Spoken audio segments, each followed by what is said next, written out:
Lane there, talking about some of the bands that you were influenced by, who you got the chance to see, King's S's. I understand that whole spiritual thing because when I first heard it, I heard the same thing. Those harmonies were haunting, and it was such a different type of music.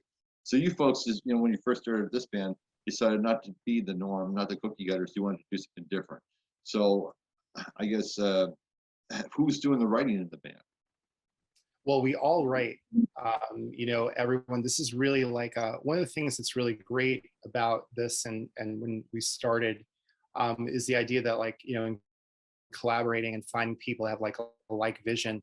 And I always felt like I love being in a band situation where no one's in charge of the music, that you play with immense players that are great, challenge you to be better at what you're doing, and they kind of force you to see things a little differently, and you can kind of push back. So there's a real chemistry with the four of us in terms of arrangement.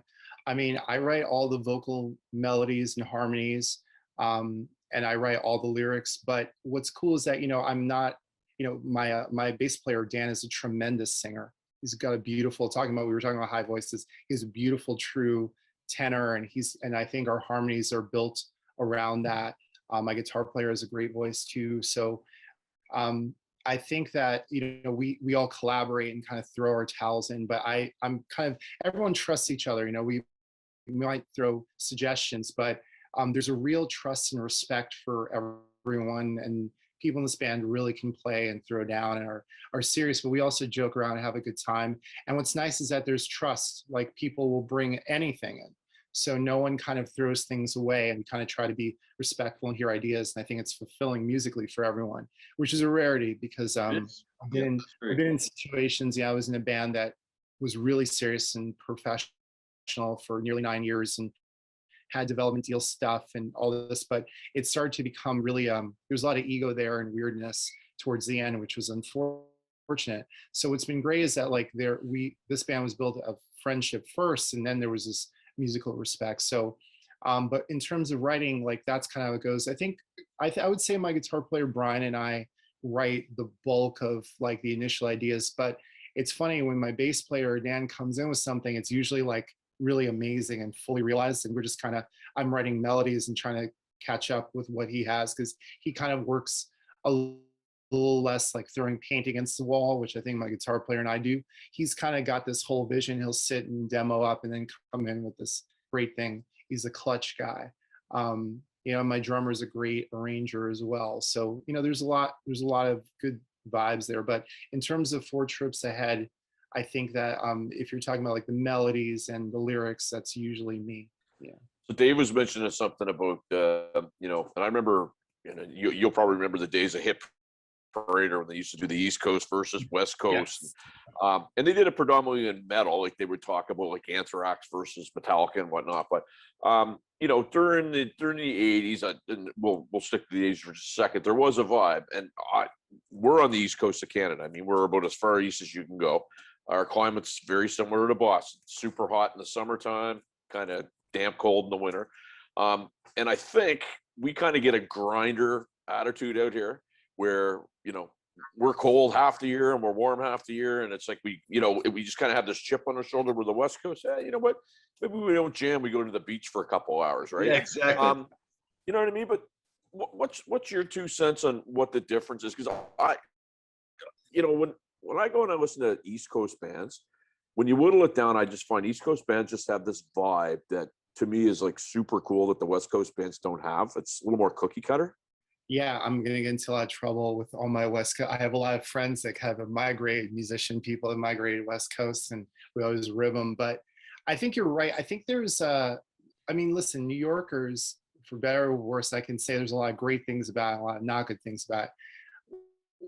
I think naturally, if you grew up and you live in New York and you're kind of raised, there's a little chip on your shoulder that you're going to kind of hey, I'm from New York and I've seen it all, and kind of and I'm tough and I can do this thing. And like I said earlier on, you got to be kind of tough to play live shows in New York. So I think that goes with the feel, but also the city vibe is a lot grittier. It's harder living, higher costs of living, and there's an energy. It's different. At the same time, there's a magic in New York. The subways, the way people move, even in the outer boroughs, there's this energy. So I think that you have to kind of you kind of soak it in. You know, the time I've spent a lot of time on the West Coast in California and stuff, and yeah, it's a totally different vibe. It's like, you know, I like it for maybe 3 to 4 days, and I'm kind of like, you know, like everything is laid back from what you when you order your food to kind of like when you're at a store and everyone's kind of chilling, or when shows are beginning and everything is kind of laid back, even with aggressive bands and stuff. It's kind of funny. And you know, you have to drive everywhere, hitch a ride, or you know, whereas in New York, you could be very independent. You could be broke as hell, but have a Metro card and get a, you know, get around and find free things to do and kind of get a, you know, away to shows and figure it out.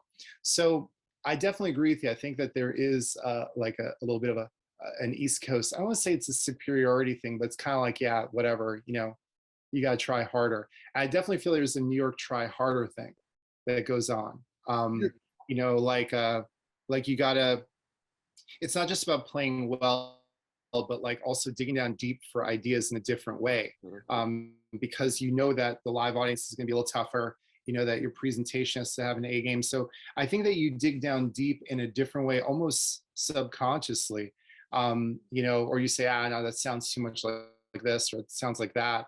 And I agree. I think that there has always been, like I was mentioning, some of the bands that came in New York, you know, whether it be like, you know, Living Color, or, you know, like I said, Anthrax before, you had the Ramones and Kiss, the New York Dolls, you know, and even if we go a little bit outside New York, you know, like the Aerosmith vibe and whatever, you know, I think about bands like Extreme later on, you know, it was always like you could be a little flashy, but man, you got to play, you know what I mean? You got to play, you know, and like really do your thing. And like, there has to be like a little bit of toughness. You know, I think about metal, like, you know, I used to go see Overkill and stuff like that. And those bands were like really intense, you know, not to say that they're not great musicians elsewhere, but the energy is different. I always found, I don't know if you guys found this, like lyrically, a lot of the bands outside of New York sometimes kind of, it took a while for me to get proven that they're really good lyricists. Midwest bands I felt differently about. I felt there was great stuff in Midwest. Actually, I felt like sometimes there was kind of sometimes even better stuff that was coming out in Midwest, because I think Midwest in a lot of ways you have to be really good, because you're like in the middle of nowhere. You're not on the East or West Coast, you know, you're not even Chicago. I'm talking like down south or Midwest. You have to really try, and like, so to get noticed, you have to really be great. So I think there's a lot of introspection there. But I agree with you. I think that there's an element of like, when you start taking apart some of those songs, even if music is good, you start hearing some of the lyrics and you're like, you know, I would agree with that. And I mean, you know, you mentioned Matt Rat and Motley Crue, and I mean, there's some stuff with Motley Crue that you go, oh geez, that's kind of whatever. But Nicky is a records that you can go, and I dig Nicky as an individual too, and I know he would probably be the first to say, but like I remember getting Theater of Pain, and I was a kid, and I was like, this is garbage. You know, and then you turn around, like, that's why I make the argument about Rat, and then you turn around, you hear Rat records, like, oh, well, that's a little bit better. But I always thought it was funny because Rat to me was very much like taking Aerosmith, like classic Aerosmith stuff, and putting it through like a West Coast 80s Sheen blender. It was the same approach and so forth. And no disrespect to those guys. I mean that in the highest way, because I love early Aerosmith a lot. But I thought it was funny because it was like it, but there was a little bit of, I mean, they even did like Walking the Dog on their first EP, like on the first Aerosmith album. But like, it's funny because like, there's like a sheen about it that's just like, oh, it's close, but it's not the same kind of grit. You know, you guys mentioned Cinderella before, even though they were a great example to me of a total East Coast, like more gritty band that was packaged like a West Coast glam band. Like Twisted Sister would be the same kind of idea. You know, it was an East Coast. Yeah. Twisted Sister is really funny though, because they were, I grew up as a kid, like Twisted Sister and Zebra, even though Zebra was you know, not from New York. They had like a huge Long Island following. So as a kid, and there was another band, Kicks from Baltimore, and they used to play all these clubs and I wasn't old enough always to get in. I had to wait. But Twisted Sister was huge. I remember on East Coast stations, I knew about them because they would play Shoot 'Em Down from Under the Blade all the time. And I used to think that they were a huge band because I heard them all the time. Right. And then they play out these big places in Long Island that like even some sign bands couldn't fill, and they could, but they were funny because they were around for so long and they couldn't knock down the door. They had to go to England and come back. And they're interesting too, talking about grit, right? You know, and again, I'm like, I was a huge fan of the first two Oh Twisted yeah. Sister albums, Oh yeah. especially. They were like more like straight metal, and I even like a lot of Stay Hungry. I think it's a great record too. But afterwards, unfortunately, I think they went the way of the glam, right? They kind of, you know, I always feel like you know, a lot of those bands when they start to chase the West Coast thing, just like a lot of the bands that were really doing cool, interesting things, and when the Seattle wave came, they all tried to change their thing and sound like that. I think a lot of those bands paid the price, you know. But I agree. I mean, like, but you know, it's funny. And I had a question for you guys. Like, how do you feel in terms of the Canadian scene? Because for me, it was hard for me to find a Canadian scene. I just would find bands that I liked, Yep. you know, and obviously, you know, the first two main ones were Rush and Triumph, Yep. you know, that you heard of. And then later on, I found out about Voivod, and, you know, and then further on, there were a bunch of other bands that I started to like. I love the Tea Party to this day. I think is great. You know, and I even liked Our Lady Peace for a bit too, which I think also they were an example of another band that was doing some really interesting stuff. And they kind of tried to, I guess, make it really big in the States, which they kind of did, Yep. but they started to sound a little more, you know, with the Bob Rock thing, started to sound a little more like big corporate rock. So I was just curious, like, how it was for you guys, you know. Oh, and I should mention Max Webster, because I love Max Webster and I love Kim Mitchell as a guitar player. I was going to talk about that. To your point, though, and Sean said earlier, I mean, where we are, you can't help but have a chip on your shoulder because, again, you're freezing to friggin' death half of the year. So you toughen up a little bit physically that way, but geographically, we're kind of SOL because we have a population of probably a million people in our province, but you have 8 million people in your town. You know what I mean? So your competition is fierce, and you have to try harder and be better. For us, you have to try harder to be better, and then be prepared to move if you really want to make it, because you can't get the population, right? And that's the problem we have here. Now, Toronto would be a major center, Vancouver would be a major center, Calgary would be a pretty big center, but I mean, that's 75, 100 miles away. It's just a big country to try and, you know, do gigs to keep on the go that way, for sure. What tends to happen here, and I'm going to have to choose my words carefully. Rock bands in our neck of the woods typically do have to leave. You know, we're predominantly, a lot of people are of Scottish heritage, so we have a very big Celtic kind of vibe here. You know, if you want to go and see a live band, there's probably 3, maybe 4 clubs that you can see a full band. Most of it's, you know, kind of like, the Village in the 60s where the Mamas and the Papas and those guys were playing with no drummers and whatever, right? So that's kind of the vibe. And what tends to happen is it's a real small group of people that kind of get the breaks, and everybody else is kind of the outside trying to get in. And, you know, and for our population, this show started because we were trying to knock those doors down, and it's slowly happening. So, but the country's also segmented too. So as you go across the country, it's sort of different sorts of vibes as you go. The one thing that blows me away, though, when we talk to our friends south of the border, is when you guys bring up that, like, Triumph is a band who we thought that it was only people in Canada that knew them, right? And everybody that we talk to stateside knows those guys. And, you know, or April Wine, or people bring up these bands and we go, man, this is so cool, right? So that's kind of our scene up here. Like, if you were to call me and say, hey, you know what, I'm popping up next week, I want to go and hang out with you and go out, you're going to get a little bit of everything. And you're going to walk away going, I don't know. Like, I just, you know what I mean? I don't know. Yeah. And that's just kind of what it is, right? No, I totally hear you. Yeah, I you know, Triumph was one of those bands, but they're a great example, like a Twisted Sister kind of thing, where they played a lot. I found out about Triumph because of I saw them open up for like 2 or 3 different bands I went to go see, and I was like, oh, here's this Triumph band again. You know, so I mean, and I love. I was a huge fan of the Allied Forces. As a kid, that record was like, forget it for me.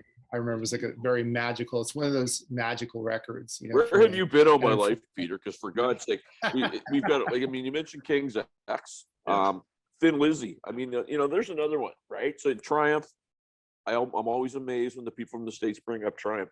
Thin Lizzy is a band everybody knows. Yeah. Everybody. So why weren't they as big as Bon Jovi?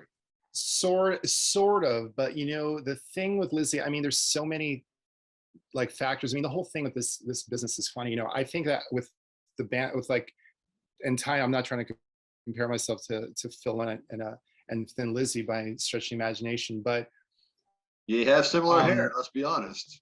maybe, but that's, I mean, he, you know, with our band, with Four Trips Ahead, we're trying to do and create something different and something exciting that we would like to go see and hear. And Right. the cool thing is that we stand on the shoulders of all these bands before us that, you know, accomplished varying levels of success doing that. What I noticed is that when we stopped caring so much about the thing, the brass ring, whatever that brass ring is, and it changes, but you just say, you know, we're going to kind of create this cottage business and kind of do it because we love it. We're going to lose a lot of money. We're going to play shows. We're going to make a little money, but we're going to get out there and get our music out there because we really feel and are passionate about it. And what was interesting is that when you stop chasing the ring, you stop chasing, you know, record companies or management or, you know, this tour or whatever. It's interesting. It's hard to do that because if I had this conversation a few years ago, I might have felt very differently. But I start to really not give a damn about what it was, and I start to really dig down. Like, let's make this band great and play great shows and kill whoever we're playing with, just because we want to go out there and like really do it. What ended up happening is that all these opportunities start to come up because people can smell and sense that, hey, you know, these people are doing it because of music. And that's the conversation we had. And we just kept trying to, and we make opportunities. I think about that a lot because that's when things start to kind of happen. And as things have been happening for us, is that you just kind of make those choices and you value what you're doing. And the thing with Thin Lizzy to me is always amazing is because they were doing, you know, Phil Lynott, besides his whole like life story and just being this Black Irishman at like one of the harshest times you can imagine. I think that there was kind of like this thing that besides luck and timing and a lot of the other stuff, I think that there's kind of like a certain sound to it that Americans just got hip to way too late. Yeah. You know, and I look at them, I mean, Slade was another example years earlier. You know, I got into Slade after Gene Simmons kept talking about this group Slade. And then, you know, and then the Quiet Riot thing happened. I was like, I need to check this out. And Noddy Holder's possibly, arguably, the one of the greatest singers ever. I mean, that voice is just, it shook like paint off walls. I mean, he was crazy. And just such songwriting too, right? I mean, the songs that they wrote stood 30 years of time. Great song. Yeah. Yeah, great songs. But it was a very particular kind of British approach that really connected, you know, with that part of Europe and so forth. And Lizzie is interesting because they're kind of like becoming these unsung heroes. You know, I'm just so sorry that Phil's not around to see it.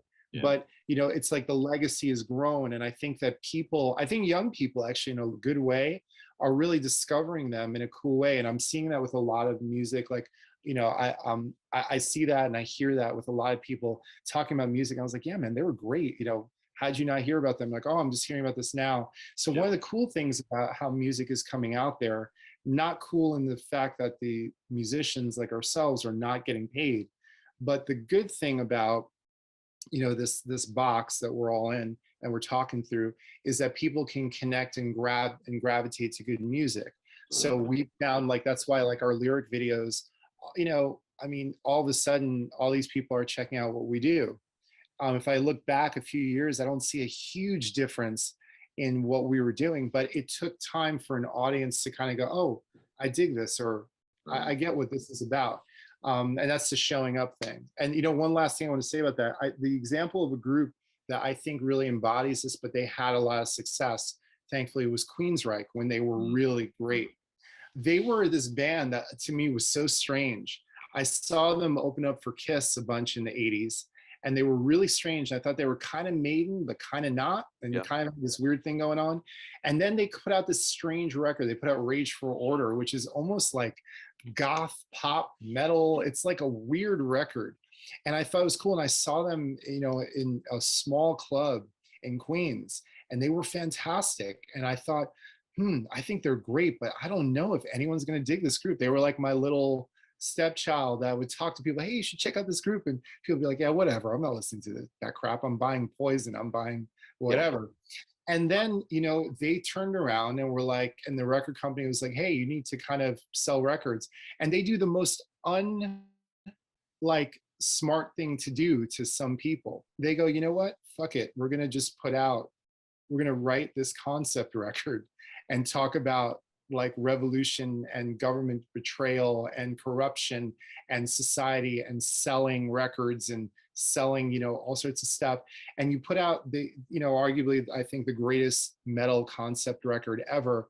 And they were almost dead in the water. But the thing that was great about them, and I love a lot of those records afterwards too, is that they kind of were like, this is what we're about.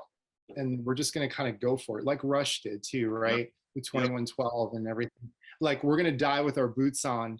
And at least if nothing happens, people will say sometime, will be like, hey, this was great. You know, and Thin Lizzy's last record, Thunder and Lightning, they go out guns blazing. Like, you know, like, right? You know, like, oh, you're not gonna, you know, we're not as cute as guys in Def Leppard. We're not the new wave of British metal, and we're not American, you know, whatever is selling then. But so we're just gonna do us, and we're gonna destroy. And so I love that. So that I always think about that when we're making records. Like, you pay less attention to how many people are watching your videos or whatever, and you go, if this is the last song or the last record or EP that I put out, you know, will people think, hey, this is great? You know, this really, and it sounds unique and it's doing something different. And can you stand by it? And if you can't stand by it, because I've been in situations, not with this group, but in the past where I felt like, you know, I know why we went this way, but I don't know if this was the way to go. But I think that's so important to do that, you know, and like, if you're not doing that, then why are you making art, you know? That's a perfect, you know, that's so cool. Listen, we want to be respectful of your time too, so we should have some closing thoughts. I think what I heard what you're just saying there is that, and you're right, if Thin Lizzy came out today, I think they'd be huge today. They came out today because of the authenticity that they present. You know what I mean? And they did it live, which is what I think folks need to see about Four Trip Ahead, is that they need to see your band live. I was curious, and my question, I guess, was, how did you keep it going? Because you can't convey, in my opinion, now it is a great forum, a great platform. It's all we had was just what we're doing now with this video platform called Zoom. But how did that translate? Like, how did Four Trips Ahead and some of the bands you knew, were they able to keep going by putting out a virtual performance over the internet?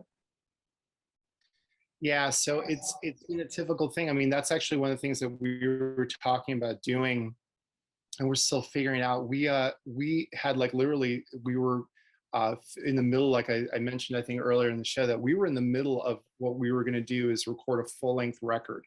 And what we've done the last two records is full lengths, is that the last full-length record was really great, that we were able to we said, listen, we're going to try to be smart with money. And because we use a studio called Spin Studios in Queens, it's really fantastic. And, you know, it's kind of like our home away from home when we record, but we want to be smart and make sure that we, you know, we're not going broke in the process. So what we do is we really weed out the best songs. We write a bunch and we say, let's pick 5 or 6 that we think really are amazing and ready. We perform a lot of the songs live, and we go in and record, and we do them kind of in 2 sessions. So our last full-length record, In the Fire Within, we did it in 2 kind of long weekends, the basic tracking, and then we just would finish up with like harmonies and overdubs and things like that. So this record, or this EP that we just put out, you know, Remnants, was really funny because we had been playing about 6 or 7 of these songs, and then what ended up occurring is that we said, let's pick 5 and record them, you know, and then we'll do the second set later. And so we went out and we did that, and then the world turned upside down, literally, as we just happened along and finished tracking. We were literally done tracking maybe a week and a half before the shutdown occurred. It was just, the timing was, we were lucky, so to speak, right? So what kept us going through all this is that we were all checking on each other because we're brothers, and, you know, our families love each other, and, you know, we're first trying to make sure as human beings everyone was okay.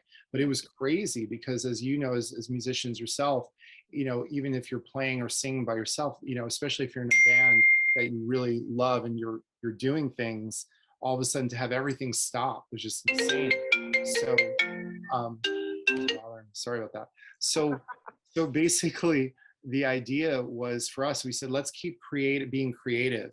And so what we did is we really spent a lot of time mixing the record and doing this EP. And then, our record label was like, listen, we're kind of shut down too, but what are you doing? I know you're in the middle of recording an album. Is it done? And we're like, no, it's half done. And they were the ones that were like, you should put something out. People want to hear music and whatever.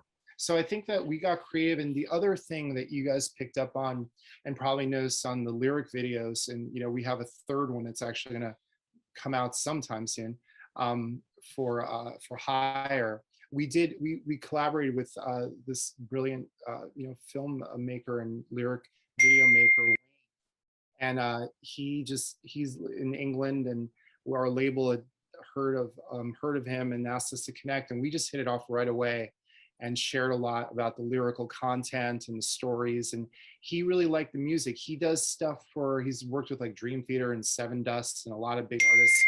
But what's interesting is that he said he really connected with the music, and he's been doing such a great job with our videos because he really likes what we're doing. So I'm giving all these examples of just ways that we were keeping busy and creative and paying attention to the music.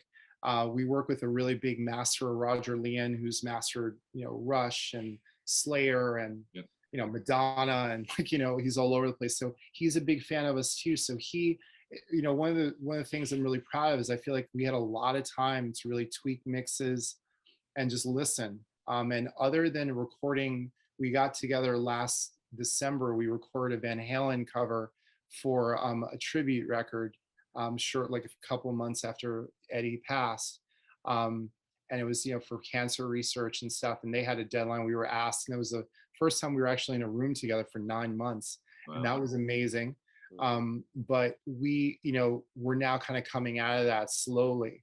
But I think it was good in that we got behind a lot of the business aspect of what we're doing and how we're presenting stuff. Yeah. And we're noticing that that's why maybe the EP and the songs are catching on in a different way. So it's like a good life lesson, when you get lots of lemons, what you make. But it's not, I agree with you, man. There's no replacing the live experience. I could definitely say for at least hard rock and metal music and more aggressive stuff and just any kind of live stuff. I mean, I have a lot of friends who are all sorts of musicians, and they've been doing these start-stop tours and everything. And we're hoping that we can get back out. Seriously, our goal stuff on your psyche, it's stuff on your noggin, right? That this is all you're born to do, and then you can't do it anymore, right? Yeah, it's a weird thing. I haven't, my voice teacher, who's like one of my closest, dearest friends, I haven't physically seen him, and now we're thinking it's like going on 2 years.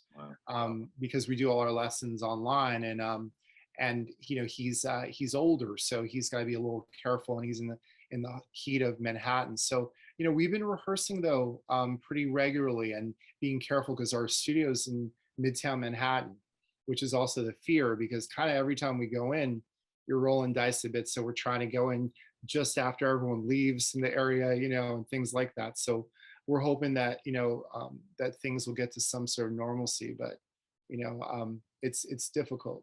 Sean, you go ahead, brother. You had the last question. Well, I was just going to say, just before we wrap up here, because we talked about this before we went on, behind you, yes, some of our younger viewers are going to go, are those comic books or those newspapers? No, those are vinyl records. And you panned around before we started. You have an incredible collection of vinyl. And just, to name a couple of names of what you have in there, but I mean, like, I'm guessing you have some stuff that's just sought after like you wouldn't believe. Yeah, you're getting older when you go into a record store, you're like, that record is that much money? What's going on? It's not like whatever. But yeah, I mean, listen, I am a collector, quote unquote, of records and CDs and whatever, but I don't do it because I want to have like the most expensive collection or the rarest this or whatever.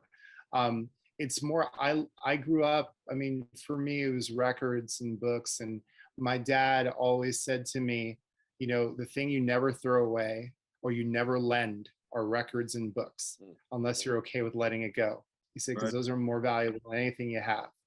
And so I grew up kind of with that sensibility of records, and I just love, I love when artists are, putting out their music. We're hoping that early next year that we're going to issue the EP and our last full length on vinyl. That's the goal. Oh, wicked. If we can, yeah, if we can figure out a label that will distribute it and be into it, like that's the goal, is to put out our stuff on vinyl. But I just love that there's a history behind it and there's thought, I love, like, you're opening up a record and you're seeing and reading the credits and the artwork, and it's a whole experience when you listen to music that way. And I love that people are just so back into it, and that's outselling, other physical forms of music, and because I think people are starting to be like, I want a story, and I want to know what this artist is about. And I think it's a really great thing. So yeah, I just never, Yeah, you're not probably going to get that in a 15-second TikTok video, right? no, you're not gonna, and it's, listen, I think all of that kind of format has a time and place. Like, I love having, I still carry my old iPods that you can put a ton of music on. So, just so when I go on trips or something, I'm just listening to music. I love the ease of it. I love that I can send MP3s of demos and ideas and songs, or we can record rehearsal on my phone or something, and we can talk about new song ideas that way quickly. I love the convenience of that. But I think the problem is that a lot of people think that that's how things are supposed to sound, which is what the problem is, right? You have this terrible compressed MP3 sound and whatever.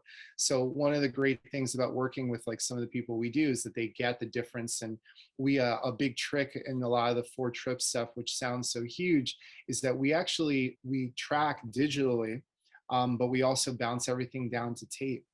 Oh. And then we bounce it back digitally. So and Roger Leon, who mastered our last 3 recordings, he's actually mastered them for vinyl too. And there's a huge difference. It's huge. Absolutely. So, like, the record thing, it looks like impressive, but I think a lot of people would have collections like that, but people just got rid of stuff. I just never did, and I just, I hope my mom didn't. Well, I can tell you for a fact that I had my Scorpions Blackout album get roasted on a radiator in my mother's basement, which haunts me to this day. I'd Yeah. be more upset if that was like, yeah, I'd be pretty upset about that record. I'd be really upset about Love Drive too. I would have been I upset. got to tell you, Peter, I'm glad that we had the opportunity to get you on the show, and it was a total fluke. But totally impressed with what I'm hearing. Would like to stay in touch with you, because I'd like to find out when you guys are going to do that final release. There might be something down the road that might chat with you about. But just keep doing what you're doing, man. I love, Keep showing up. That's a really good line. But I did. Yeah, I love that line. Just keep showing up, man. That's awesome. So we really appreciate you coming on our show. What we'll do is to send you a link to the YouTube video that we're going to put up there. We're going to put some of your videos on our site as well. So hopefully some of our audience will get an opportunity to hear what 4-trips are all about. And quite honestly, it's been a pleasure. So thanks so much. Guys, thank you so much. It's awesome talking with you too. I appreciate it. And let Nick know I will be in touch with him. Yep, indeed. You guys have a good night. All right, take care, brother. Thanks, boys. Ciao. Peace out.